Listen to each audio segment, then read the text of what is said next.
चिन्त्या व्यक्तरूपाय निर्गुणाय गुणात्मने समस्तजगदाधार मूर्तये ब्रह्मणे नमः। नमो नमः। आज ग्रंथ श्रृंखला के अंतर्गत लघु जातकम नामक इस ग्रंथ के 11वें अध्याय में हम लोग उपस्थित हैं। इससे पहले आपको 9वां अध्याय आयु अध्याय प्राप्त हुआ है, किंतु 10म अध्याय का वीडियो अभी प्राप्त नहीं हुआ है, न उस पर लाइव कक्षा हुई है, क्योंकि 10म अध्याय में दशा का वर्णन किया गया है और लघु जातकम या बृहद जातकम, अथवा हम ये कहें कि वराह मिहिर द्वारा वर्णित जो दशा है वह अन्य दशाओं से भिन्न है, इसलिए हम उसका अभी यहाँ पर विश्लेषण नहीं किए हैं या फिर उस अध्याय को अभी ग्रहण नहीं किए हैं। आगे हम और कुछ अध्यायों को, कुछ फलों को जब आपको समझा देंगे, फिर उसके बाद हम उस अध्याय को भी ले लेंगे। ठीक है, तो इसी क्रम में ये अगला अध्याय है अष्टक वर्ग विवेचना अध्याय। ज्योतिष शास्त्र का बहुत ही गंभीर और बहुत विशिष्ट विषय है अष्टक वर्ग। आज हम देखेंगे कि कैसे अष्टक वर्ग समझते हैं। अष्टक वर्ग नाम से ही क्या स्पष्ट है कि अष्ट वर्ग मतलब 8 अलग अलग वर्ग। 8 वर्ग कौन से? तो सप्त ग्रह एवं लग्न, इन सभी के वर्ग के आधार पर क्या बनता है? अष्टक वर्ग बनता है। तो यहाँ पर केवल हमको अष्टक वर्ग के अंतर्गत 8 ग्रहों के वर्ग का विन्यास ही देखने को मिलेगा इस ग्रंथ में, किंतु अष्टक वर्ग एक ऐसा विषय है जिसमें अष्टक वर्ग की में रेखा, बिंदु, त्रिकोण शोधन, एकाधिपत्य शोधन,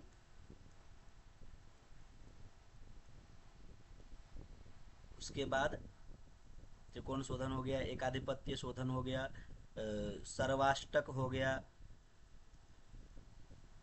और इन सभी को ध्यान में रखते हुए हम ज्योतिष शास्त्र में अष्टक वर्ग से फलादेश की भी एक अलग विधा है, जिसमें इसका प्रयोग हम गोचर में भी करते हैं, मुहूर्त में भी करते हैं,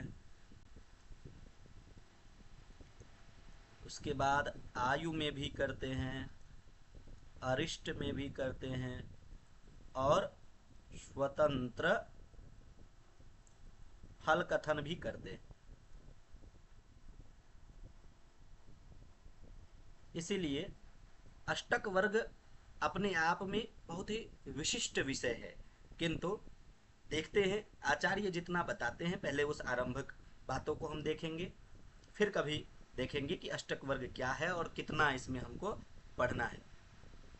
सबसे पहले अष्टक वर्ग में आचार्य वराह मिहिर सूर्याष्टक वर्ग बताते हैं। क्या कह रहे हैं कि कुंडली में पहले ही हम बोल दिए कि 7 ग्रहों के अलग अलग वर्ग होंगे और लग्न के अलग वर्ग होंगे, जिसमें कि आचार्य का कहना है कि सूर्याष्टक वर्ग जो है, जिसमें सूर्य को प्रधान मान करके पूरे अष्टक वर्ग 8 ग्रहों की, सूर्य और लग्न सहित जो अन्य 6 ग्रह हैं, 6 ग्रह, सूर्य 7 ग्रह और लग्न 8 ग्रह, सभी के आधार पर व्यक्ति के जीवन में क्या शुभ क्या अशुभ, कितना मात्रा में शुभ कितना मात्रा में अशुभ होगा, किस भाव से क्या विचार किया जाएगा, उसमें कितनी रेखा है, कितनी बिंदु है, इसके आधार पर वो फल कथन होता है।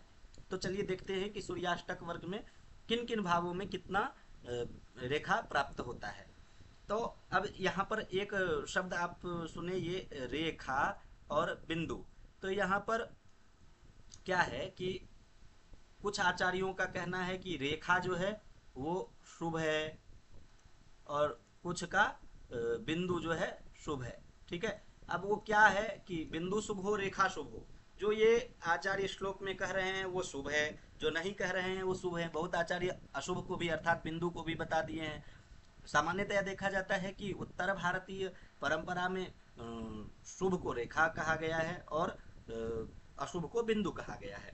और दक्षिण भारत में जो है वो बिंदु को शुभ कहा गया है और रेखा को अशुभ कहा गया है। तो केवल ये संज्ञा है, इससे कोई फल कथन में, फलादेश में कोई परिवर्तन देखने को नहीं मिलता है। तो चलिए श्लोक में देखते हैं। केन्द्रायाष्टद्विनवस्वरकः स्वादार्की भौमतश्च शुभः षट्सप्तान्त्येषु सितात् षडायधि धर्मगो जीवात् उपचय गोर्कश्चन्द्रादुपचय नवमान्त्यधिगतः सौम्यात् लग्नादुपचय बन्धुव्यवस्थितः शोभनः प्रोक्तः। कह रहे हैं कि कुंडली में जिस स्थान पर क्या हो, सूर्य हो, सूर्याष्टक वर्ग की बात कर रहे हैं। सूर्याष्टक वर्ग में कुंडली में जिस स्थान पर सूर्य हो, उस स्थान से केंद्र, केंद्र किसको कहते हैं, यही 1 4 7 10, आय एकादश, अष्ट 8, द्वि 2, नव 9 और हो गया। तो कितना कह दिया, 2 2 4 2 6 2 8। ये 8 भाव जो है वो क्या है, शुभ है। इसको हम देखेंगे कैसे, कुंडली में कैसे भरेंगे, तो वो भी हम एक आपको उदाहरण के तौर पर बता देते हैं कि कुंडली में कैसे इसको आप भरेंगे। मान के चलिए ये एक जन्मांग हो गया और इस जन्मांग में कोई ना कोई ग्रह तो होगा, किसी न किसी प्रकार से कहीं ना कहीं होगा। तो ये आप इसमें क्या करेंगे, सूर्याष्टक ऊपर लिख देते हैं। जन्मांग वही रहेगा जो जन्मांग बनता है, ठीक है, और इसी के आधार पर ग्रह भर लेंगे।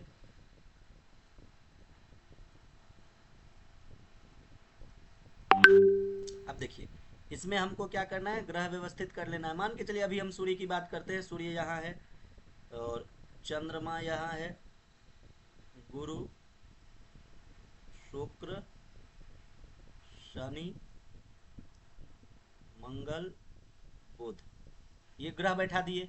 अब इसमें क्या है कि ये क्या कह दिए कि सूर्य जहां स्थित है, तो सूर्य देखिए इस कुंडली में तृतीय भाव में स्थित है, तो जहां पर सूर्य स्थित है उस स्थान से कहाँ कहाँ, तो 1 4 7 10, तो सूर्य कहाँ है, सूर्य यहाँ स्थित है। तो सूर्य से एक, तो सूर्य से एक तो यही होगा, तो इसमें एक रेखा हो गया। फिर उसके बाद क्या करें, 4 7 10, तो 1 2 3 4, 4 में एक रेखा, 5 6 7, 7 में एक रेखा, 8 9 10, 10 में एक रेखा। ये सूर्य से हो गया। 1 4 7 10 हो गया। 11, 11 ये है, इसमें भी एक रेखा। 8, तो 8 कहाँ होगा, 8 ये है, 8 में भी एक रेखा। उसके बाद 2, 2 में भी एक रेखा और 9, 9 में भी एक रेखा, 9 ये है। मतलब देखिए सूर्य जहां स्थित है वहीं से गिनती, जो ग्रह के लिए अभी बताएंगे उसी ग्रह के स्थान से हमको गिनती प्रारंभ करना है।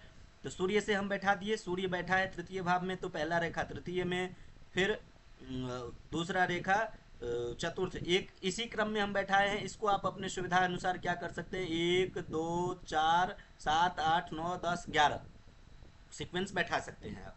तो ये सूर्य से इन स्थानों में रेखा हो गया। जिस स्थान में रेखा नहीं हुआ उस स्थान में क्या है, उस स्थान में हमको बिंदु समझना है।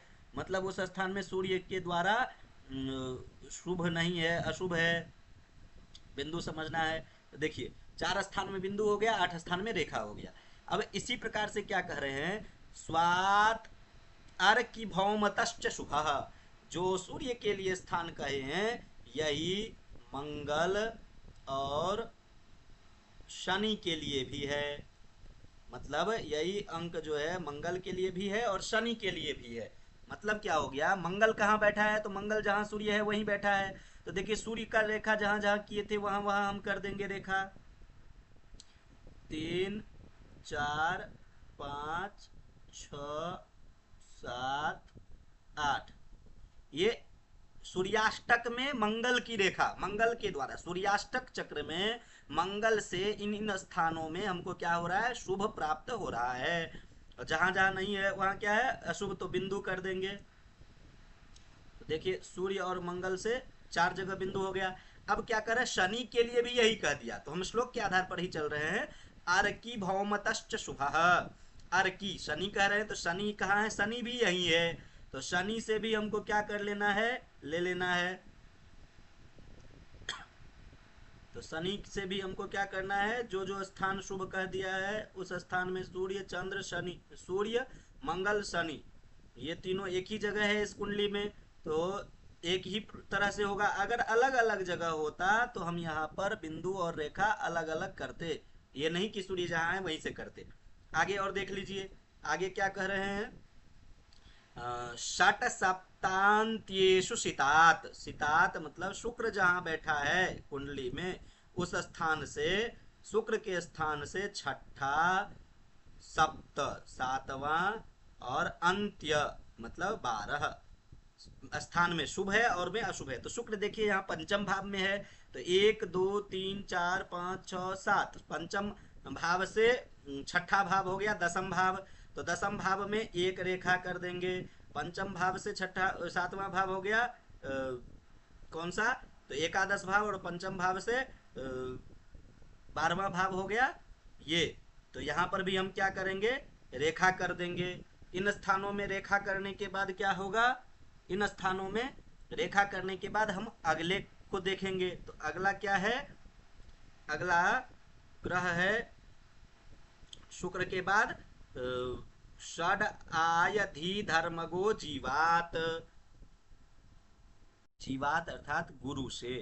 तो कुंडली में गुरु जहां बैठा है उस स्थान से षड 6, आय एकादश, और धी 5, और धर्म 9, इन स्थानों में क्या है, शुभ रेखा होना है। तो बृहस्पति कहाँ है इस कुंडली में, लग्न में है, तो लग्न से छठा भाव ये है, और लग्न से छठा भाव के बाद क्या है, लग्न से पंचम भाव ये है, लग्न से एकादश भाव, और लग्न से नवम भाव। लग्न से क्यों ले रहे हैं, लेना तो था हमको बृहस्पति से, किंतु हम लग्न बोल रहे हैं क्योंकि लग्न में ही बृहस्पति बैठा है। तो लग्न बोलिए या बृहस्पति बोलिए, तृतीय भाव बोलिए या सूर्य बोलिए, मंगल बोलिए, शनि बोलिए, कुछ भी बोलिए, ठीक है। तो समझ में आ गया होगा, इन इन स्थानों में हम क्या कर दिए, रेखा कर दिए। अब क्या कह रहे हैं कि आगे ये जीवात हो गया, बृहस्पति जहां है वहां से इन इन स्थानों में रेखा प्राप्त हो गया।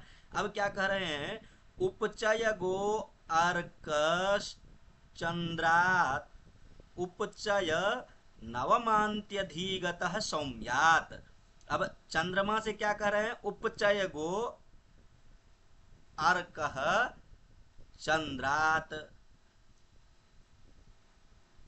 अब इसमें क्या कह दिए कि चंद्रात, चंद्रमा जिस स्थान में बैठा हुआ हो उस स्थान से उपचय गह, उपचय में गया हुआ। उपचय भाव कौन कौन सा है, तो उपचय है 3, 6, 10, 11। तो इन इन स्थानों में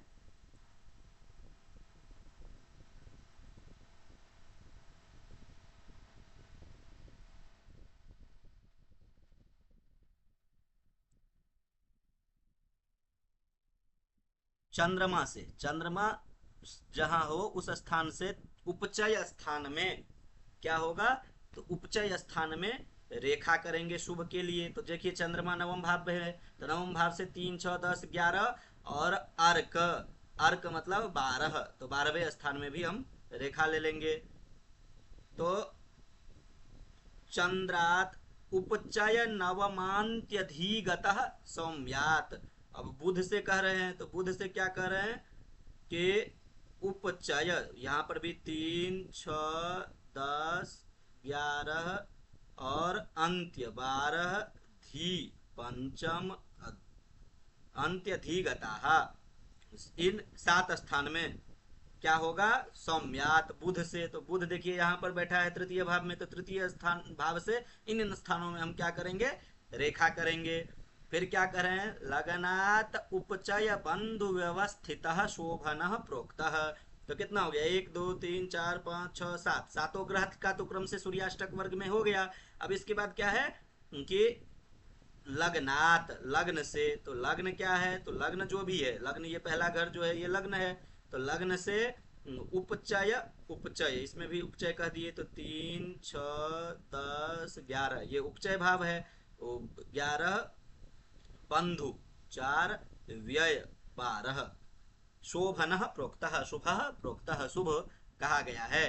ठीक है, तो लग्न से, तो लग्न यहाँ है, तो यहाँ से 3 6 10 11, तो 3 6 10 11 लग्न से भी हो गया। गुरु तक किए थे, गुरु के बाद चंद्रमा का नहीं बैठाए थे, बुध का भी नहीं बैठाए थे, तो चंद्रमा बुध का भी बैठा दीजिए। तो चंद्रमा कहाँ है, यहाँ है, तो चंद्रमा से 3 6 10 11, तो 1 2 3, 3 में ये है, 4 5 6 7 8 9 10 और 11।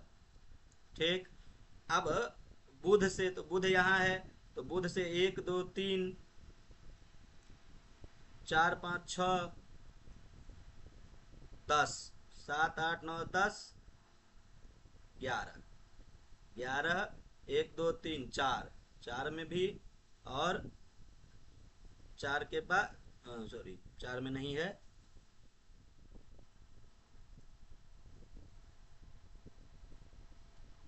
हाँ 4 में नहीं है, 4 तो ये लग्न का था। 11 12 5, तो बुध से 12, बुध से 5, तो 5 ये है। ठीक है, अब देखिए ये जो टोटल प्राप्त हो गया, इन संपूर्ण के आधार पर हमको क्या देखना है, ये संपूर्ण के आधार पर हम यहाँ पर गिनती करेंगे।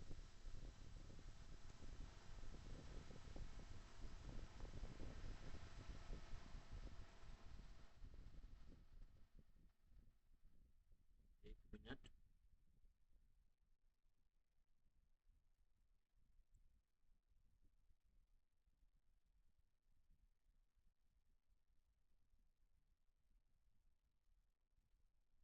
कट हो गया। ये जो अभी आप चक्र देखे, इस चक्र में जो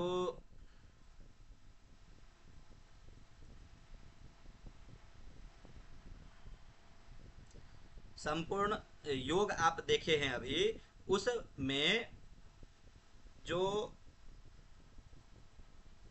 जिस जिस स्थान पर आप बिंदु देखे थे, उन उन स्थानों में जहां बिंदु की अधिकता है, कुछ सर्वर एरर होने के कारण से चक्र कट गया, किंतु आप पॉज करके वहां पर पीछे जा करके चक्र देख सकते हैं वीडियो रिकॉर्डिंग में। तो जिन जिन स्थानों पर क्या है, बिंदु रेखा है, रेखा की अधिकता वाले स्थान में जब जब गोचर से सूर्य जाएंगे, तब तब वहां पर क्या होगा, शुभ फल प्राप्त होगा। और बिंदु की अधिकता वाले स्थान में जब जब सूर्य आएंगे, तब तब गोचर में जो है फल में न्यूनता या फिर ह्रास देखने को मिलेगा। ठीक है, तो आज सूर्याष्टक वर्ग को ही इस कक्षा में रखते हैं। आगे हम चंद्राष्टक वर्ग के साथ साथ और जितना भी होगा अधिक से अधिक वर्ग में बताएंगे। तो आगे के और वर्ग, इसमें यदि कुछ त्रुटि रह जाती है, आपको समझ में नहीं आती है, तो अगले जो बताएंगे चंद्राष्टक वर्ग, भौमाष्टक वर्ग, बुधाष्टक वर्ग, उन सभी वर्गों को ध्यान से देखेंगे तो आपको वो भी समझ में आ जाएगा। तो आज हम इस कक्षा को यहीं पर विराम देते हैं, पुनः अगले अष्टक वर्ग को देखेंगे। आज सूर्याष्टक वर्ग पूर्ण हुआ, अब अगले अष्टक वर्ग को अगली कक्षा में हम देखेंगे। धन्यवाद।